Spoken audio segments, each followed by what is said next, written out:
आप सभी को दीपावली की बहुत बहुत शुभकामनाएं।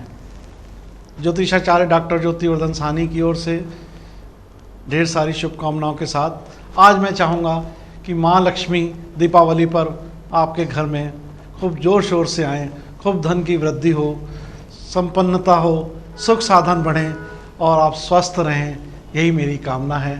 तो आज मैं आपको ज्योतिष और वास्तु के कुछ टिप्स इस तरह से देना चाहता हूँ कि आप बिना इस वहम के कि मैं पंडित जी को नहीं बुला पा रहा हूँ, कोई विशेष पूजन नहीं करा पा रहा हूँ, और आप स्वयं पूजन करके किस तरह से पूरी कृपा माँ लक्ष्मी की ले सकते हैं। तो आप कृपया इस वीडियो को ध्यान से सुने और छोटी छोटी बातों का ध्यान रखें। देखिए, सर्वप्रथम एक थाल में आप कुमकुम या हल्दी से स्वास्तिक बनाएं और पूजन सामग्री में विशेष रूप से खील खिलौने, बतासे, पुष्प, गंध, जोत, इनको जरूर रखें। पंचमेवा एक विशेष महत्व रखता है दीपावली पूजन में, तो आप कोशिश करें कि एक मेवा ना हो, 5 तरह के मेवा उसमें हों। और मिष्ठान में कुछ ना कुछ बतासों के अलावा, खील खिलौनों के अलावा भी हो तो ये बहुत ही अच्छा रहता है। माँ लक्ष्मी की अपार कृपा लेने के लिए यदि आप थोड़ा सा शहद, थोड़ा सा जौ, काली हल्दी, पीली हल्दी की गांठ, इसके अलावा यदि आप कुछ कौड़ियाँ रख लेते हैं तो आप समझिए कि माँ लक्ष्मी को आपके द्वार आना ही होगा। माँ लक्ष्मी की प्रिय वस्तुएं हैं ये। यदि आप साथ में एक चौकी पर, एक जगह पर लकड़ी की चौकी पर लक्ष्मी और गणेश जी को विराजमान करते हैं और उसके बाद सब परिवार बैठकर पूजन करते हैं तो माँ लक्ष्मी की कृपा आने से कोई रोक नहीं सकता है। कभी भी अकेले पूजन नहीं करना चाहिए। और यदि पूजन से पहले ही स्नान किया गया हो या हाथ मुंह धो लिया गया हो और पूजन के समय यदि हम श्वेत वस्त्र, सफ़ेद वस्त्र पहने तो ये और भी अच्छा रहता है।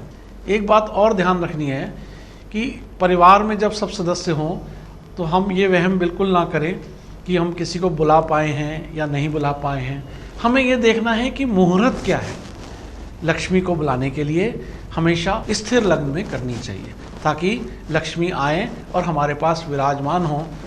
पूजा करते समय परिवार के सभी सदस्य पुष्प और मिष्ठान माँ लक्ष्मी को अर्पित करें और साथ में उनका मंत्र भी बोलें। यदि घर के बड़े से हम ये काम शुरू करें, जो घर का सबसे वयस्क सदस्य है वो सबसे पहले तिलक करे, गणेश जी को पुष्प अर्पित करे, मिष्ठान अर्पित करे, खील खिलौने अर्पित करे और थोड़ा सा पंचमेवा अर्पित करे, तो ये पूजन का आरंभ विधि विधान से माना गया है। सभी परिवार के सदस्य इस नियम को करते हुए फिर यदि 11 बार श्री गणेशाय नमः का पाठ सामूहिक रूप से बोलते हैं तो ये गणेश भगवान विराजमान माने जाते हैं। इसी तरह से परिवार का वयस्क सदस्य लक्ष्मी जी को तिलक करे, दुग्ध स्नान करे और फिर गंध से उनको सुगंध से आह्वान करे, फिर पुष्प अर्पित करे और साथ में खील खिलौने, मिष्ठान और पंचमेवा अर्पित करे और बाकी परिवार के सदस्य भी इसी नियम से अर्पण करें और फिर ओम लक्ष्मी नमो नमः का 11 बार उच्चारण करें सामूहिक रूप से, तो माँ लक्ष्मी को भी आना ही होगा। और षष्ठी के पालक नारायण को यदि हम सामूहिक रूप से 11 बार याद करें, ओम श्री नमो नारायण, तो नारायण की भी पूरी कृपा बनी रहती है। कुबेर को विशेष रूप से धन का देवता माना गया है और धन के, लक्ष्मी के पर्व पर उनका आह्वान करना भी अति आवश्यक हो जाता है। तो हम सब लोग सामूहिक रूप से कुबेर जी को भी याद करें कि उनकी कृपा हम पर बनी रहे। इस पूजन को सामूहिक रूप से करने के बाद श्री गणेश जी की आरती और माँ लक्ष्मी की आरती हम सामूहिक रूप से करें, फिर प्रसाद वितरण करके और सारा नियम से उनका ध्यान करके सारी रात हम जोत जला के रखें तो हमें माँ लक्ष्मी की विशेष कृपा मिलती रहती है। ये बात बहुत ध्यान रखने की है कि यदि हमारे लॉकर में, गल्ले में, घर में कोई यंत्र रखा हुआ है, चाहे वो श्री यंत्र है, चाहे वो कुबेर यंत्र है, चाहे वो नवग्रह यंत्र है, किसी भी तरह के यंत्र यदि हमारे पास हैं तो वो सब एक थाल में सजाकर माँ लक्ष्मी और गणेश जी की चौकी के साथ अवश्य रखने चाहिए और उनका भी तिलक जरूर करना चाहिए। यदि इस समय हम दूध में जल मिलाकर और विभिन्न धातुओं के सिक्के एक कटोरे में रख लेते हैं और परिवार के सभी सदस्य उन सिक्कों को हाथ लगाकर और फिर चौकी पर लक्ष्मी जी के सामने रखते हैं, वो सिक्के सोने के, चांदी के, तांबे के, पीतल के, किसी भी धातु के हो सकते हैं, उनका तिलक करते हैं, उन पे कोई धार्मिक चिन्ह अंकित है तो ये बहुत ही वरदान की तरह काम करता है। उनको वहाँ पे लक्ष्मी के साथ रखें और उसका तिलक करें परिवार के सभी सदस्य, तो माँ लक्ष्मी की अपार कृपा हमें मिलती है। जो उद्योग हैं, प्रतिष्ठान हैं, व्यावसायिक स्थल हैं, उनमें एक बात ये ध्यान रखनी चाहिए कि हमारा जो कार्य है वो बही खातों से होता है। कोई हमारे कर्म कार्य के जो विशेष डायरीज़ हैं जिनमें हमारे रिकॉर्ड हैं, नंबर्स हैं, एड्रेस हैं हमारे जो ग्राहकों के, तो वो सभी रजिस्टर साथ में वहाँ पे पूजा स्थल पर रखने चाहिए। और लेखनी यानी पेन विशेष रूप से जिससे हम उस समय लिखते हैं वो ज़रूर वहाँ पे होना चाहिए।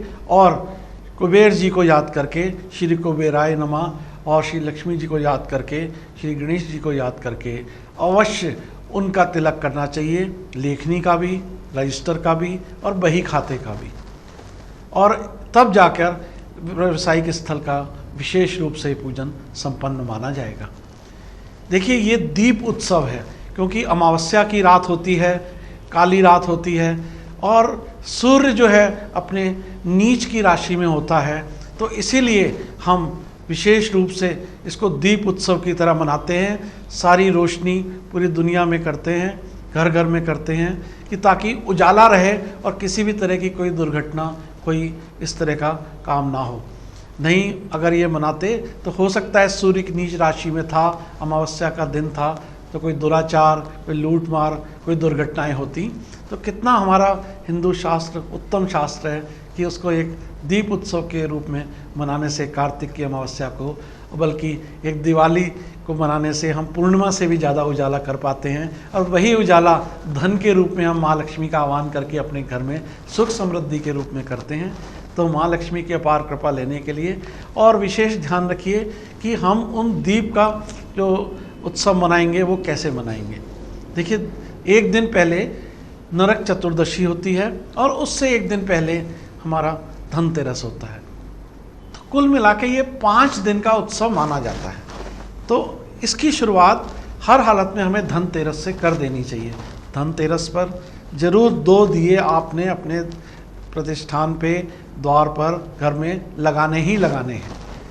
जब नरक चतुर्दशी आती है तो हमारे घर में कोई दुर्घटनाएं, बीमारी, परेशानी, कोई ऐसी घटनाएं ना हो, उसके लिए उस दिन हम 2 की जगह 5 दिए अवश्य जलाएं। और 5 दिए में 2 दिए के बाद जब 3 दिए बढ़ जाते हैं तो 1 दिया हमारा किसी भी वॉशरूम के बाहर, टॉयलेट के बाहर, दरवाजे के ऐसी जगह के बाहर अवश्य होना चाहिए। बाकी 2 दिए हम बालकनी में लगा सकते हैं, तुलसी जी पर जला सकते हैं। और दीपावली के दिन हम मोमबत्ती आजकल लोग जलाते हैं, लेकिन दिया जरूर जलाना चाहिए। अवश्य ही उस दीप उत्सव को, जो दीप है उससे मनाएं और जगह जगह दिए व्यवस्थित रूप से रखें ताकि दूर से देखने वाले को भी एक लगे जो एनर्जी जो आपके घर में आने वाली है धन के रूप में, वो खिंची चली आए। देखिए लोग अपने उस द्वार को सजाने के लिए कुछ विशेष 11 दियों का एक दीपक जलाते हैं जो बहुत ही विशेष रूप से काम करता है। तो 9 या 11 दिए यदि आप द्वार पे रख देते हैं, लक्ष्मी के चरण स्थापित कर देते हैं, कोई शुभ रंगोली बना देते हैं और वंदनवार कोई लगा देते हैं, तो माँ लक्ष्मी खिंची चली आती हैं और आपके घर में पॉजिटिव एनर्जी, सकारात्मक ऊर्जा, अच्छा स्वास्थ्य, धन संपदा की वृद्धि, उसको कोई भी रोक नहीं सकता है। 2 विशेष चीज़ें अगर आप मैनेज कर पाएँ, अरेंज कर पाएँ, कमल गट्टे की माला या कमल का पुष्प, क्योंकि ऐसा माना जाता है कि माँ लक्ष्मी लाल कमल पर विराजमान हैं। तो यदि आप कमल का फूल या कमल गट्टे की माला भी पूजन सामग्री में रख लेते हैं तो आप पर कृपा बरसेगी ही बरसेगी। इसी तरह से ऐसा माना जाता है कि माँ लक्ष्मी को, क्योंकि वो लाल कमल पर विराजमान है, तो हम जो पूजन करें उसमें लाल पुष्पों को जरूर रखें। पीले पुष्प तो रहते हैं, लेकिन अगर लाल पुष्प भी हैं, लाल गुलाब से आप गणेश जी का, लक्ष्मी जी का, सरस्वती का, कुबेर जी का आह्वान करते हैं, पूजन करते हैं, तो ये बहुत ही बढ़िया बात हो जाती है। कभी भी सफ़ेद फूलों से दीपावली पूजन नहीं करें। तो यदि आप इस विधि विधान से पूजन करते हैं और किसी ब्राह्मण के द्वारा आप बुलाकर पूजन नहीं करवा पा रहे हैं, तब भी ये संपूर्ण पूजन माना जाएगा।